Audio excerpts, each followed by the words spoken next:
کلام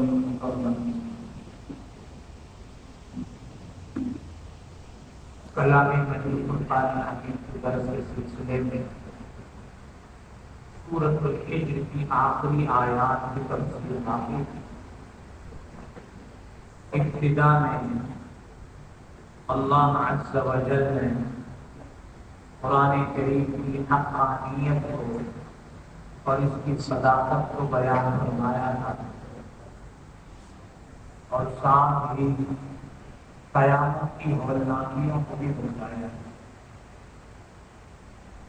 پھر مختلف مضامین آئے، انبیاء علیہ السلام کی قصے بھی بتلائے، مختلف مثالیں اور عظامات کا سلسلہ بھی بتلایا۔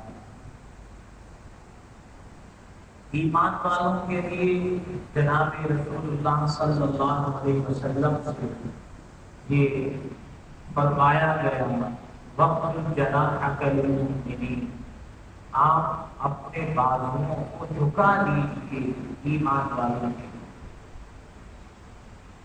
جیسے سورۃ آل عمران میں فرمایا، فَبِمَا رَحْمَةٍ مِّنَ اللَّهِ لِنتَ لَهُمْ وَلَوْ كُنتَ فَظًّا غَلِيظَ الْقَلْبِ لَانفَضُّوا مِنْ حَوْلِكَ۔ یہ اللہ کی بڑی شان کریمی ہے کہ اللہ نے آپ کو نرم بنایا۔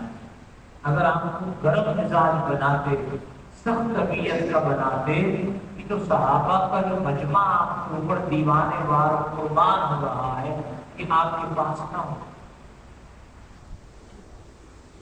فاعف عنہم، ان سے غلطیاں ہو جایا کریں تو آپ فوراً معاف کر دیں۔ صحابہ کی اللہ رب العزت سے سفارش فرما رہا قرآن کریم، اپنے محبوب صلی اللہ علیہ وسلم سب کو معاف فرمانے۔ کتنی انسان ہے جو اپنے آپ کو مسلمان کہتے وہ صحابہ کو معاف کرنے کو تیار نہیں، موقع موقع سے صحابہ کو چھڑتے رہتے، کہیں نہ کہیں ذکر کرتے رہتے، تبرہ کرتے، مختلف اسٹائل میں تبرہ کرتے۔ اللہ سے معرفت کرنا، واستغفر لهم، اور صحابہ میرے نزدیک اتنے محبوب ہے، جب اپنی دعاؤں میں آپ یاد کریں تو میرے صحابہ کا استغفار بھی کریں۔ صحابہ کی سفارش اللہ کا سب کے نمازی، جب صحابہ کرام کا ذکر آتا ہے تو تنقید پر تنقید، صحابہ پہ بلکہ خلفائے راشدین پر، شیخین تک کو نہیں چھوڑتے، خلیفہ ثالث عثمان غنی رضی اللہ تعالیٰ عنہ تک کو معاف نہیں کرتے۔ اللہ فرمانے استغفر اللہ، آپ استغفار کریں۔ اور شاوروں فی الامر، ایک درخواست یہ ہے کہ آپ جب کوئی معاملہ طے کریں ان کو قریب بٹھا کر پوچھیں آپ کی کیا رائے ہے۔ حالانکہ اللہ رب العزت نے سارا دین خود اتارا ہے، وَأَوْحَى إِلَىٰ عَبْدِهِ مَا أَوْحَىٰ، وحی آتی تھی، اب وحی میں کوئی مشورے کی ضرورت ہے بھائی؟ ڈائریکٹ اوپر سے معاملات ہیں، براہ راست اوپر سے تعلق ہے۔ وَمَا يَنطِقُ عَنِ الْهَوَىٰ، رسول پاک صلی اللہ علیہ وسلم اپنے پاس سے تو کوئی بات ہی نہیں کہہ رہے، إِنْ هُوَ إِلَّا وَحْيٌ يُوحَىٰ، جو اللہ وحی فرما رہے وہی فرما رہے، پھر بھی کہہ رہے میرے صحابہ کا خیال کریں۔ اس لیے کہا جا رہا ہے میرے دوستوں کہ پہلے چپ کے لوگ کام کرتے، اب جب سے نیٹ آ جائے تو کھلا صحابہ پر تبرہ بازی کرتے ہیں، تو بول کے ہمیں صحابہ کا دفاع کرنا ہماری ذمہ داری، ہر مسلمان کی ذمہ داری۔ اذا رأيتم الذين يسبون اصحابي فقولوا لعنة الله على شر، یہ نہیں کہا صحابہ کے بارے میں کوئی برائی کرے تو گردن نیچے کر لو، چپ ہو جاؤ۔ حکم ہے جب بھی کہیں کوئی بھی صحابی کے بارے میں ادنا سے ادنا صحابی اور آپ سنیں کہ کوئی وہ غلط بات کر رہا ہے، وہ عورت اس پر لعنت بھیجو، فقولوا لعنت اللہ علی شر، حدیث شریف، تمہاری اس شرارت پر خدا کی کیا ہو، انکار ہو، لعنت ہو، تم مردود ہو۔ کتنی اس مسلم پر مسلمان بلا آپ سے مجھے یہ کہہ رہا تھا بلا صحابی کے بارے میں، میں نے آپ میں کیا کہہ، میں چپ رہا۔ اور شاورہم فی الامر، آپ ان سے مشورہ لیتے رہے، پھر اللہ رب العزت نے فرمایا فَوَرَبِّكَ لَنَسْأَلَنَّهُمْ أَجْمَعِينَ، آیت نمبر 92 ہے 92۔ تیرے رب کی قسم جو بھی کر رہا ہے ہم ان سے ضرور ضرور سوالات کریں گے۔ عَمَّا كَانُوا يَعْمَلُونَ، آیت نمبر 13، جو کچھ وہ کرتے ہیں ان عمل کے بارے میں سوال کریں۔ تفسیر عثمانی میں علامہ شبیر احمد عثمانی خود جیسا صرف لکھتے ہیں کہ کئی قسم کے سوالات ہوں گے لوگوں سے، اور اس میں ایک سوال انبیاء علیہ السلام کی تعلیمات سے بھاگنے کا ہے کہ تو بھاگتے کیوں تھے تعلیم سے، وجہ بتا۔ دوسرا لا الہ الا اللہ تمہیں ہضم کیوں نہیں ہوتا تھا، بتاؤ۔ کلمہ حق تمہیں سمجھ میں کیوں نہیں آتا تھا، وجہ بتا۔ اور تم نبی کی تعلیم کے خلاف تحریک کیوں چلاتے تھے، مال کھلا رہے ہیں اور عہدے دے رہے ہیں تاکہ نبی کی تعلیم کے خلاف یہ دیوار بن جائے، بتاؤ یہ کیوں کرتے ہیں؟ ایک دن سوال یہاں یہ فرمایا تیرے رب کی قسم ضرور ہم پوچھیں گے ان سب سے۔ اور سورہ رحمان میں فرمایا فَيَوْمَئِذٍ لَا يُسْأَلُ عَنْ ذَنبِهِ إِنسٌ وَلَا جَانٌ، اس دن نہ انسانوں سے کوئی سوال ہوگا نہ جنات سے۔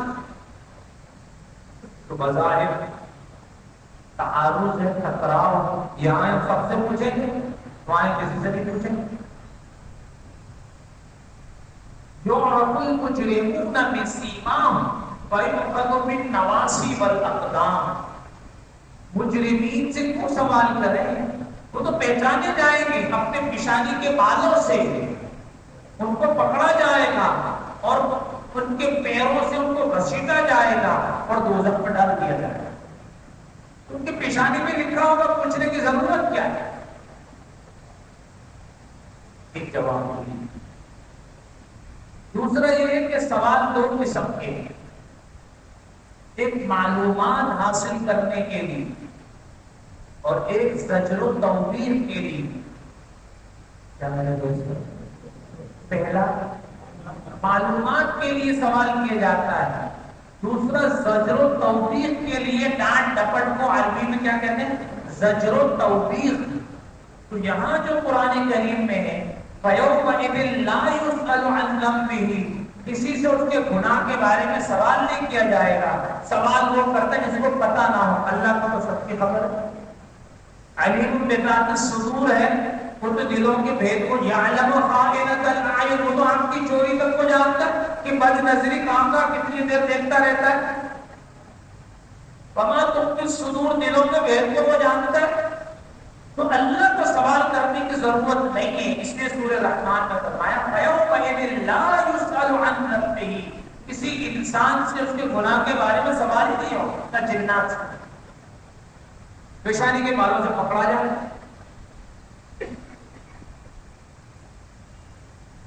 اور جو یہاں ہے کہ فَوَرَبِّكَ، تیرے پروردگار کی قسم، لَنَسْأَلَنَّهُمْ أَجْمَعِينَ، ضرور ہم ان سے سوال کریں گے۔ تو یہ ڈانٹ ڈپٹ کے لیے سوال ہے،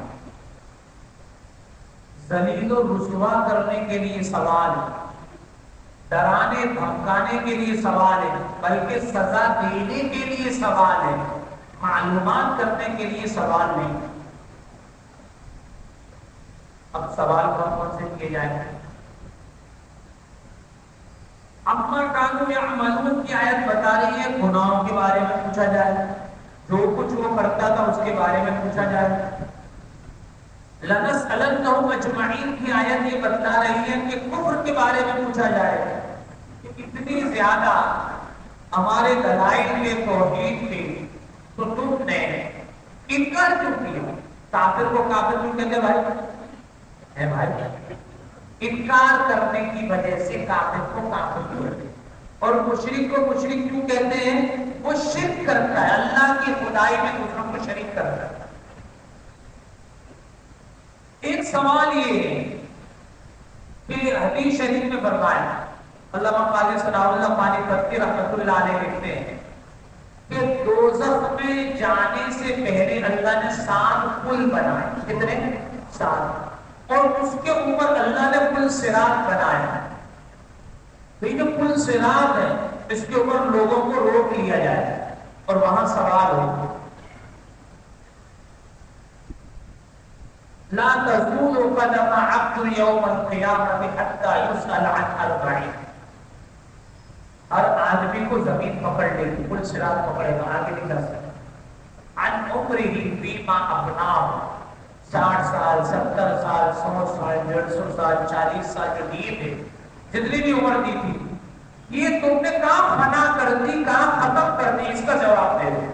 ایک ہی سوال. وعن شبابه فيما ابلاه، اور جو جوانی دی تھی ہم نے، جس میں ہر چیز آپ کی فٹ و فٹ تھی اور آپ ہٹ و ہٹ تھے ہر میدان میں، آپ بتائیے یہ جوانی آپ نے کس کام میں لگائی؟ وعن ماله من اين اكتسبه، اور مال آپ کہاں کہاں سے کما کے جمع کرتے تھے؟ بوریوں میں رکھتے تھے، پوٹلیوں میں رکھتے تھے، الماریوں میں، تجوریوں میں، مختلف اکاؤنٹ میں رکھتے تھے. کہاں سے رکھتے تھے؟ کہاں سے کمائے؟ کیسے کمائے؟ وفیما انفقوا، اور پھر اتنا مال تھا، اتنا آپ خرچ کر کے آ گئے، اتنا چھوڑ کے آ گئے. کہ جو خرچ کیا تو بتائیے حلال کا خرچ کیا، حرام کا خرچ کیا؟ کمانے میں جائز کیا کمایا، ناجائز کیا کمایا؟ اب خرچ کیسے کیا؟ آدمی سمجھتا ہے میری چیزیں میں کیسے خرچ کروں. نہیں، جیسے کئی لوگ ہوتے ہیں کہتے ہیں میری چیزیں میں کسی کو محروم کر دوں، کسی بچے کو، اور کسی کو سب کچھ دے دوں، تو ایسا ہے. کئی لوگ وصیت نامے کا بڑا شوق ہوتا ہے، اس اعتبار وارثوں کے لیے وصیت لکھتے ہیں. تو کتنی دین سے دوری ہے کہ حدیث شریف کے لیے لا وصیت لوارث، وارث کے لیے وصیت کرنا جائز نہیں. اور یہ وارث کے لیے وصیت لکھنے بیٹھ جائے. بیوی کو فلاں مکان دے دیا، بچے کو فلاں جگہ ہم نے دکان لے کے دے دی ہے، وہ اس کی ہو گئی ہے، فلاں بیٹی کو ہم نے گھر دے دیا. میں کیوں دے رہے ہیں؟ یوصیکم اللہ فی اولادکم للذکر مثل حظ الانثیین. پورا حکم اللہ رب العزت نے نازل فرمایا چوتھے پارے میں. پہلے تو دیکھو اللہ فرماتے میں نے وصیت کر دی ہے، یہ کہتا نہیں میں اپنے دماغ سے وصیت کروں. کیسے سمجھا ہے؟ لا وصیت لوارث، وارث کے لیے وصیت کرنا بولو بھائی جائز نہیں ہے. وصیت تو غیر وارث کے لیے ہوتی ہے. کوئی آپ کا دوست ہے، کوئی اللہ والا ہے جو آپ کا کوئی رشتہ دار نہیں ہے، کوئی وراثت جس کا کوئی حصہ نہیں بنتا، آپ کہتے ہیں اس کے لیے کچھ کرنا چاہتا. اس کے لیے یہ بھی نہیں کہ پورے بنگلہ اس کو دے دیا، کارخانہ فیکٹری دے دی. ایک پٹا 3 سے زیادہ آپ کسی کے لیے وصیت بھی نہیں کر سکتے. سب کچھ دے کے چلے جاتے ہیں، اتنا گناہ کرتے ہیں. اور کہتے ہیں کوئی عالم کا درس سنو تو ٹائم نہیں، جمعے کا بیان سنو تو ٹائم نہیں، اثر کے بعد روز کوئی نہ کوئی حدیث بتاتے ٹائم نہیں.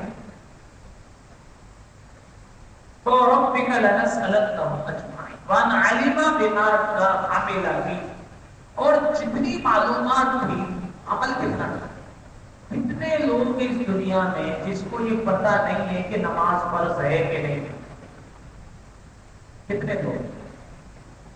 100 میں سے 90-99 لوگوں کو پتہ ہے نا کہ 5 وقت کی نماز مسلمان میں فرض ہے. بولو بھائی اس کا سوال ہوتا ہے. آج مجھے تو ہمیں تھوڑی زیادہ پتہ ہے. 100 میں سے کتنے لوگ ہیں جن کو یہ پتہ نہیں ہے کہ روزے فرض ہے، رمضان المبارک؟ سے سوال.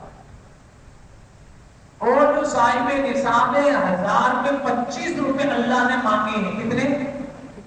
بنی اسرائیل سے 40 روپے مانگے تھے، ہم سے 2.5% مانگے. 1 لاکھ روپیہ ہو کسی کے پاس تو صرف 2500 روپے زکات دے، 2500 روپے زکات دے، اس میں بھی موت آتی نہیں دیتے زکات. کتنے لوگوں کو پتا ہے کہ حج فرض ہے؟ نہیں کرے گا بل یمن انشاء یہودیت و انشاء نصرانیت. یہ علم ہے. ماذا عمل فی، پھر عمل کیوں نہیں کیا یہ بتاؤ. بعض علماء فرماتے ہیں کہ جو پہلا پل ہے اس پر سوال ہوگا، وہ جو 7 پھول ابھی عرض کی، یہ بتاؤ نماز کے بارے میں آپ کا کیا خیال ہے؟ نماز پڑھی تھی تو جس نے پڑھی تھی اس کو نجات ملے گی، اور جس نے نہیں پڑھی، کبھی نہیں پڑھی، موڈ ہوا تو پڑھ لی، تو کتنی نمازوں کی کوئی پرواہ نہیں کی، فدیہ بھی نہیں دیا، وصیت بھی نہیں کی مر جاؤں تو 15 سال کے بعد سے موت تک کے کتنے پیسے بنتے، روز کی 6 نماز ہے، کتنی بھائی؟ وتر سمیت کتنی؟ 6 نمازوں کا فدیہ دینا، وہ بھی نہیں لکھ کے آئے، کروڑوں روپے تمہارے پاس تھے، اربوں روپے تھے۔ تو حدیث شریف میں فرمایا جو اس پل پر نماز کے سوال میں ہلاک ہو گیا وہ ہو گیا، اب وہ آگے نہیں جا سکتا، تو اس سے بچ جائے گا تو دوسرا پل آئے گا، اس پہ سوال ہوگا آبائی امانت کے بارے میں آپ نے کیا کیا؟ امانت یہ نہیں ہے کہ میں نے آپ کے پاس سونا رکھوا دیا، اسمارٹ موبائل رکھوا دیا، چارجر رکھوا لیا، اینٹری رکھوا دی، یا بہت سارے پیسے رکھوا دی، بہت ساری چیزیں امانتیں ہیں، سر سے لے کے پیر تک ہم خرید کے تو لائے نہیں کہ سب، کتنے پیسے ہمارے ماں باپ نے دیے، یا کتنے بیل ذبح کروائے ہماری پیدائش سے پہلے یا بعد میں، کسی نے کروائے بھائی؟ ایک بکرے کی بھی پوچھتے ہیں گزارا ہو جائے گا کیا؟ عقیقے کی بھی گنجائش نہیں، اور جہاں شوہر تو وہاں قرضہ لے کر، سودی قرضہ لے کر بھی کرے گا، لیکن یہاں کہتے 2 کی جگہ 1 بکرا کر لے گا، ایک لڑکا ہے۔ آج بھی کسی نے پوچھا کوئی عام بکرا کر لے، میں نے کہا نہیں، قربانی والی شرائط ہے عقیقے میں، ظاہر بڑا مہنگا ہوگا۔ تو یہ سوالات ہوں گے قیامت کے لیے۔ تیسری جگہ پر، تیسرے پل پر جو سوال ہوگا وہ رشتہ داری ایک انسانی شکل میں کھڑی ہو جائے گی۔ تو آپ نے فرمایا امانت میں جو کامیاب ہو گیا، امین جو ثابت ہوا کہ باقی زندگی میں امین کا ہر چیز میں وہ نجات پا جائے، اور فرمایا جو یہاں ہلاک ہوا وہ ہلاک ہو جائے۔ تیسرا جو سوال تھا وہ رشتہ داری کے بارے میں، کہ آپس میں تیلی لگاتا تھا، لڑائیاں کرواتا تھا، یا کیا کرتا تھا؟ اگر تو رشتہ داریاں جوڑتا تھا، بڑے سے بڑا ہنگامہ جھگڑا تھا، یہ پہنچ کے اپنی صلاحیتیں لگا کے آپس میں صلح کرواتا، پورا خاندان اس میں ایک رکھا ہوا تھا، تو صلہ رحمی انسانی شکل میں کھڑی ہو کر اے اللہ آپ نے مجھے اپنے عرش سے جوڑا ہے، اور آپ نے وعدہ کیا تھا کہ جو تجھے جوڑے گا میں تجھے اپنی رحمت سے جوڑ دوں گا۔ اس نے پورے خاندان کو جوڑا ہے، ہر جگہ جوڑ بٹھاتا تھا، توڑ نہیں کرتا تھا، لڑائیاں نہیں کرواتا تھا۔ اللہ فرمایا کہ جا اس کو جنت میں لے جا، صلہ رحمی ہاتھ پکڑ کے جنت میں لے جا۔ تو فرمایا جو صلہ رحمی میں بچ گیا وہ نجات پا گیا، اور جو یہاں ہلاک ہوا وہ سب جگہ ہلاک۔ تو راوی فرماتے 4 دروازے، 4 پھلوں کی بات آپ نے اور بھی فرمائی۔ فَوَرَبِّكَ لَنَسْأَلَنَّهُمْ أَجْمَعِينَ۔ ایک حدیث شریف میں فرمایا کہ جس کو اللہ نے علم عطا فرمایا، اس کو چھپایا نہیں، خیانت نہیں کی، وہ نجات پا جائے، اور اگر علم کو چھپایا تو اس سے بڑی خیانت کوئی اور نہیں ہو سکتی۔ یہاں اس کا بھی سوال کیا جائے گا۔ اسی طریقے سے فرمایا کہ جو آدمی کسی کی امامت کرے گا تو نمازیوں کی نماز کے بارے میں اس سے سوال کیا جائے گا، اگر صحیح امامت کی تو وہ بچ جائے گا، اور اگر صحیح امامت نہیں کی تو وہ بھی نجات نہیں پا سکتا۔ اسی طرح آپ علیہ الصلوۃ والسلام نے فرمایا جو حاکم ہے، جو حکومت چلاتا ہے، چاہے وہ صدر ہے، وزیر اعظم ہے، میئر ہے، کونسلر ہے، چیئرمین ہے، کسی بھی جگہ کا حاکم ہے، اس سے رعایا کے بارے میں سوال کیا جائے اور رعایا سے اس کے بارے میں پوچھا جائے۔ قیامت کا جب دن ہوگا تو حاکم آگے ہوگا، رعایا پیچھے پیچھے ہوگا، اور رعایا کے پاس جھنڈا ہوگا، دونوں سے سوال کیا جائے گا۔ اگر تو صحیح خدمت کی تو پھر تو وہ بچ جائے گا، اور اگر اپنی اور اپنے خاندان کی جیبیں بھری، جیب تو خیر چھوٹی ہوتی ہے، بہت کچھ بنا تو بڑھتے ہی چلے گئے، لیکن لالچ کا پیٹ نہیں بھرا، تو فرمایا لکل قادر لواء یوم القیامت فی دبری، وہ جو جھنڈے لے کر آئے ہیں وہ پچھلی جگہ میں گاڑ دیا جائے گا، وہ بچ نہیں سکتے۔ پھر حدیث شریف میں فرمایا کہ جو مرد ہے وہ اپنے گھر والوں پر نگران ہے، نگران، کیسے نگرانی کرو، صبح سے جاب پہ جاتا ہوں، مہنگائی تو دیکھو، وہ امام صاحب نے کہہ دیا کہ نگران لو، تو پھر میں گھر میں بیٹھ جاتا ہوں۔ فرمایا نگران ہے، گھر والوں کے بارے میں اس سے پوچھا جائے گا۔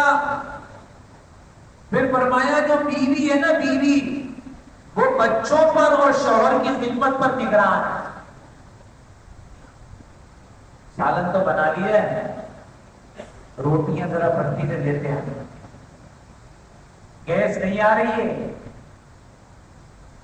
چائے بھی نہیں بن سکتی، ذرا کوئٹہ ہوٹل سے چائے بھی لیتے ہیں، آئے دن یہ باتیں۔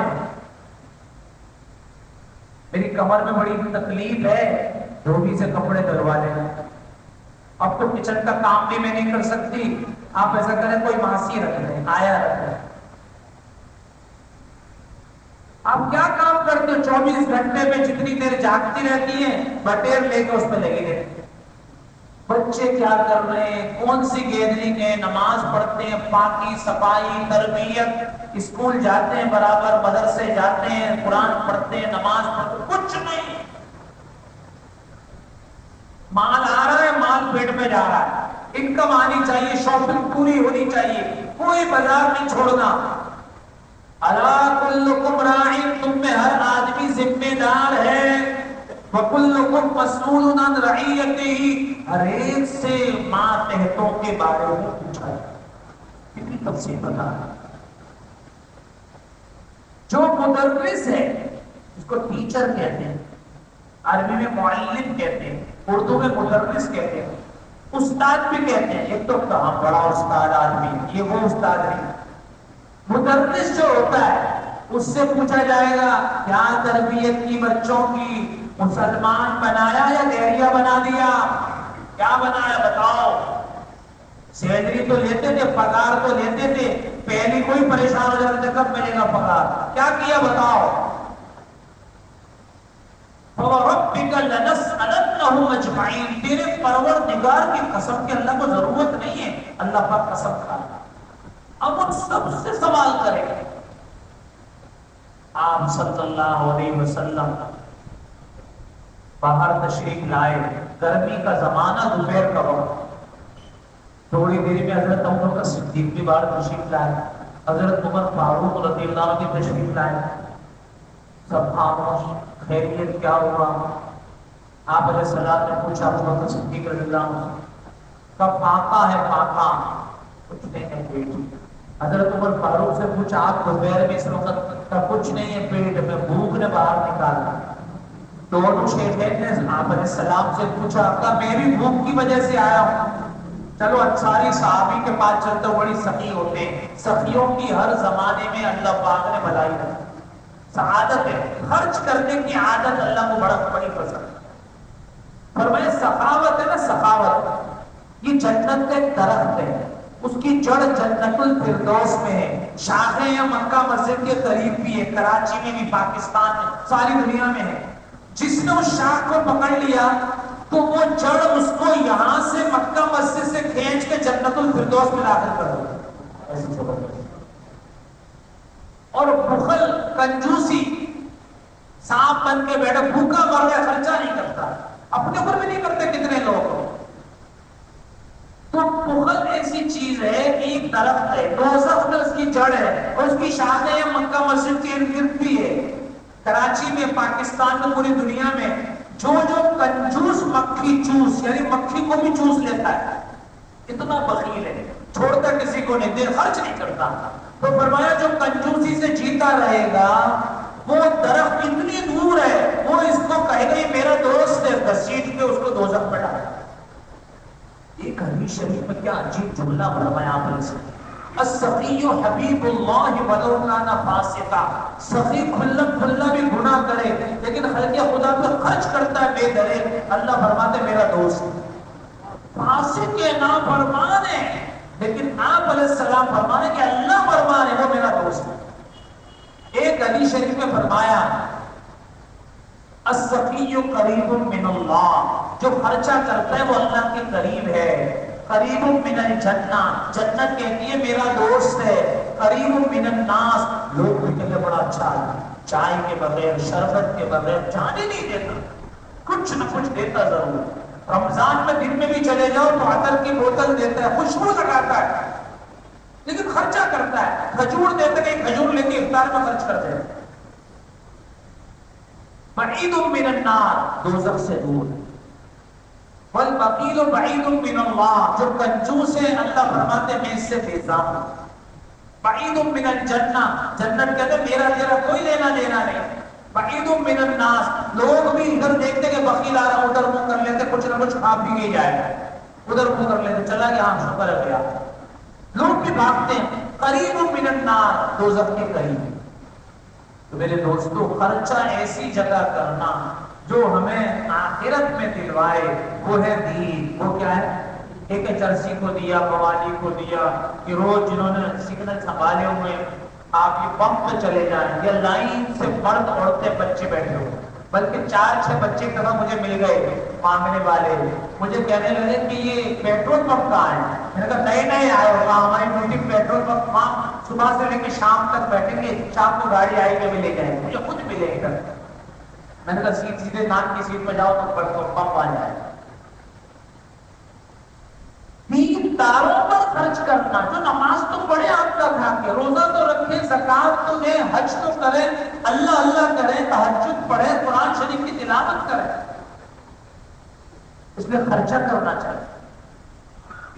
فَوَرَبِّكَ لَنَسْأَلَنَّهُمْ أَجْمَعِينَ. تو آپ علیہ الصلوۃ والسلام انصاری صحابی کے گھر پہ پہنچے.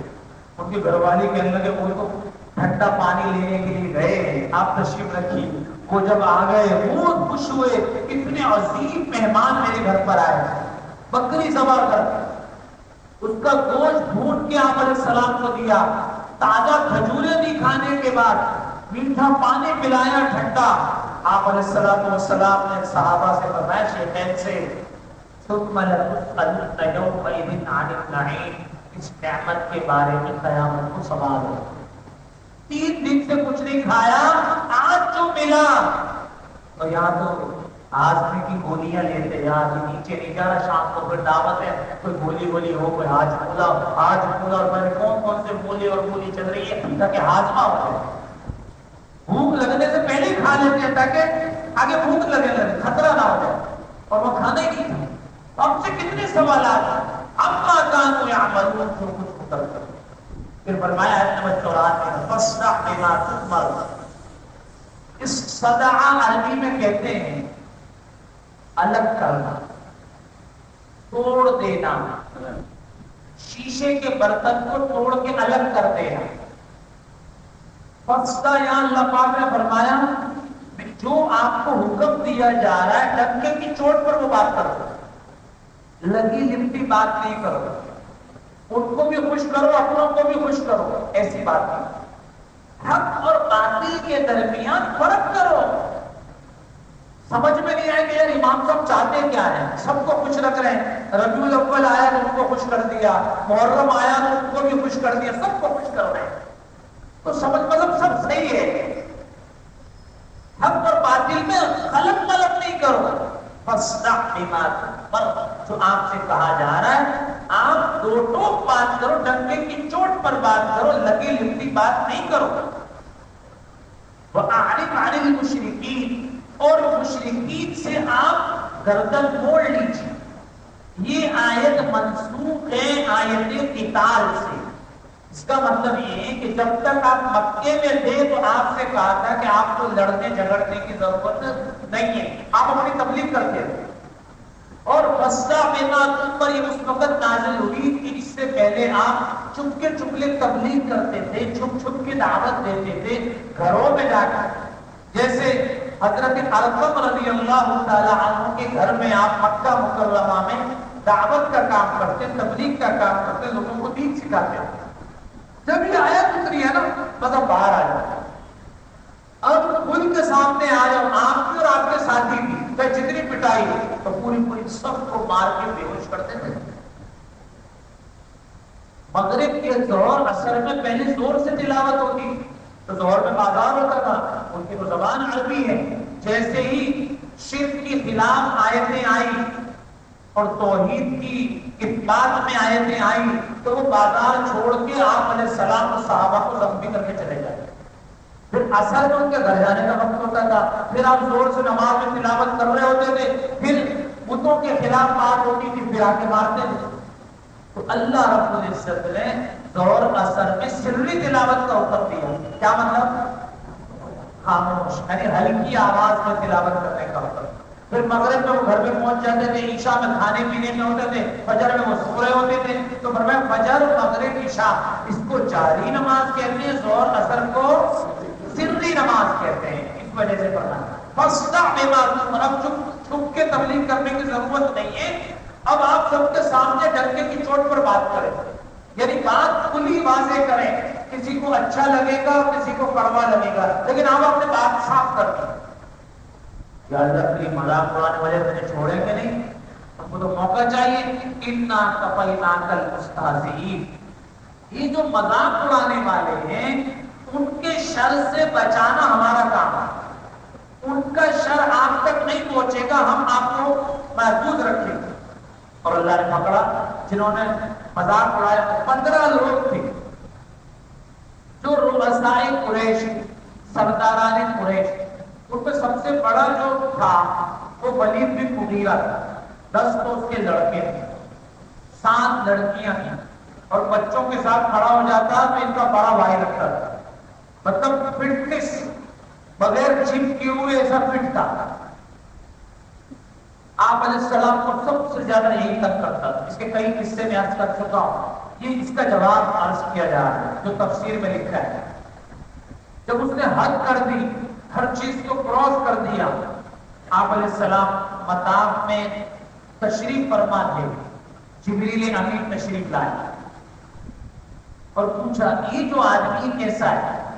کون تھا وہ؟ ولید بن مغیرہ. میرے دوستوں کیا نام ہے؟ ولید بن مغیرہ.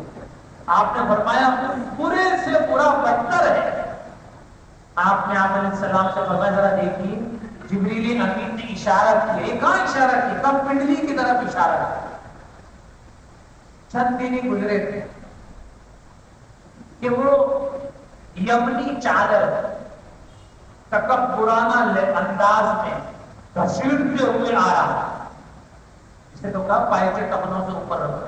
یہ جو نیچے رکھتا ہے اس سے آدمی کے اندر غرور پیدا ہوتا ہے. لیکن آج کے لوگ بے ہوشیار تکبر ہی نہیں. دیکھ لو تو غرور کے ساتھ گھسیٹتے ہوئے آ رہا. بنو خزاعہ کا ایک شخص ایک بوری کھول کے اپنے تیروں کو ٹھیک کر رہا ہے، جیسے لڑائی وڑائی کے وقت کام آتے تھے. تو بوری کے تیروں کے ساتھ اس کی چادر اڑ گئی، الجھ گئی، پھنس گئی. تو غرور کی وجہ سے نیچے ہو کے اس نے اس کو ہٹانا بھی زیب نہیں دیا کہ میری شان میں کمی آئے گی. ایڑی مار دی اس نے، بس وہ گلے میں آ گئی. ایڑی گلے میں آ گئی اور وہ تیر نے اس کی پنڈلی کو زخمی کر دیا. اور وہ پنڈلی میں سے وہ زخم چلتے چلتے گھٹنے تک، اب آپریشن والے تو تھے نہیں کہ کاٹ نہیں آ سکتے، وہ زہر پورے جسم میں سرایت کر گیا. اسی میں وہ مر گیا. یہ تو ہوا ایک آدمی. اگلے دن پھر تشریف لائے جبریل امین. آپ سب دن مطاف میں تھے. پوچھا یہ کون ہے؟ کہ عاص بن وائل ہے. کہ یہ کیسا؟ کہ یہ بد سے بدتر آدمی، بہت تنگ کرتا ہے. تو حضرت جبریل امین نے اس کے پیر کے تلوے کی طرف اشارہ کیا اور فرمایا اب آپ کا کام ختم ہو گیا، یہ آپ کو کبھی نہیں ستا سکتا. اچھا. چنانچہ یہ عاص بن وائل بچوں نے کہا چلو آج چھٹی ہے تو اونٹنی نکالو، اچھے کپڑے دو مجھے. اچھے کپڑے دیے، اونٹنی نکالی. 2 لڑکوں کے ساتھ وہ سفر پہ نکلا. ایک جگہ اس نے اپنے آپ کو روک لیا اور کہا تھوڑا میں پیدل چلنا چاہتا ہوں. تو ایک کپڑا رکھا تھا جبریل نے، وہ کپڑا اس کے تلوے کو ایسا لگا جیسے سانپ نے ڈس لیا. اللهم انی اعوذ بک من غضبک و سخطک و فجاءت نقمتک. یہ دعا یاد کر کے مجھے آپ کو جب یاد آئے کہنی چاہیے یا اللہ تیری اچانک کی پکڑ سے پناہ مانگتا. دیکھو اللہ نے کوئی فوج نہیں بھیجی، اتنے بڑے بڑے بدماش نے کیسے مارے. چنانچہ اپنے بیٹے سے کہا دیکھو دیکھو کچھ ہو گیا، دیکھو کچھ ہو گیا ہے. ابا اس میں تو کچھ بھی نہیں ہوا. کبھی مجھے ہو گیا ذرا دیکھو، کوئی سانپ نے ڈس لیا، آپ نے اس کپڑے میں پیر رکھا تھا. بس وہ زہر بنتے بنتے وہ اسی میں مر گیا. تیسرا آدمی تھا اسود بن مطلب. آپ علیہ السلام سے پوچھا جبریل امین نے تو یہ شخص کیسا ہے؟ کہ یہ بد سے بدتر ہے، کان سے آپ کو ستائے گا نہیں، اس کا کام ختم ہو گیا. آنکھ کی طرف اشارہ کیا، آنکھ کی طرف. چنانچہ یہ سفر میں نکلا اسود بن مطلب. سفر میں اپنے غلام کے ساتھ تھا. ایک جگہ پڑاؤ ڈالا، رکنے کو پڑاؤ ڈالنا کہتے ہیں، ایک جگہ بیٹھ گئے. تو کیا ہوا؟ جبریل امین نے ایک سبز پتا اس کی آنکھوں پہ مل دیا. اس نے اپنا سر درخت سے مارنے لگا. جبریل بھی اس کو مار رہے ہیں. تو غلام سے کہہ رہا مجھے بچاؤ، کہ یہاں تو کوئی بھی نہیں ہے. پھر مجھے بچاؤ مجھے بچاؤ. پھر کہنے لگا محمد کے رب نے مجھے قتل کر دیا.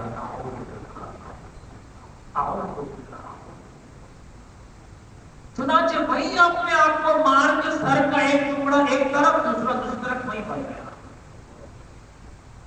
چوتھا اور آخری واقعہ اسود بن غیث.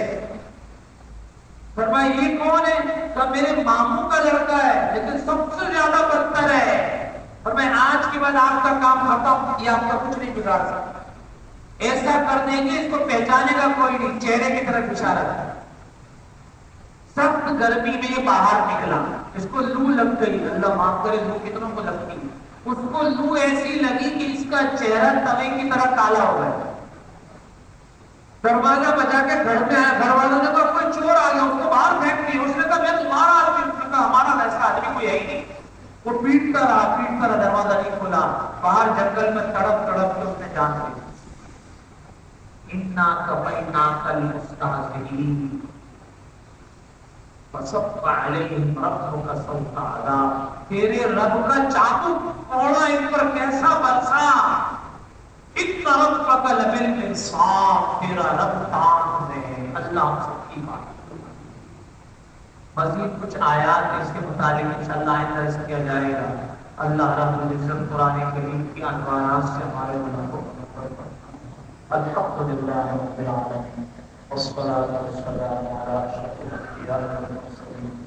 اللهم إنا نعوذ بك من غضبك وسخطك وفجاءة نقمتك. اللهم احفظنا من كل بلاء الدنيا وعذاب الآخرة واشفنا واشف مرضانا ومرضى المسلمين. ایک نمازی کے نواز سے چھوٹے سے بچے اچانک بیمار ہو گئے. بیمار ہوتے ہوتے آغا خان تک پہنچ گئے. دعا فرمائیے درس قرآن نماز عشاء کی برکت سے اللہ اس بچے کو شفا عطا فرما. اے اللہ صحت تندرستی نصیب فرما. اے اللہ ہمارے بچوں کو ہماری آنکھوں کی ٹھنڈک بنا. ہر غم اور دکھ سے اے اللہ ہمارے بچوں کی حفاظت فرما اور صراط مستقیم پر ہمارے بچوں کو چلنے کی توفیق فرما. تمام بیماروں کو اے اللہ شفا صحت تندرستی نصیب. صلی اللہ وسلم علی سیدنا محمد وعلى آله وصحبه أجمعين.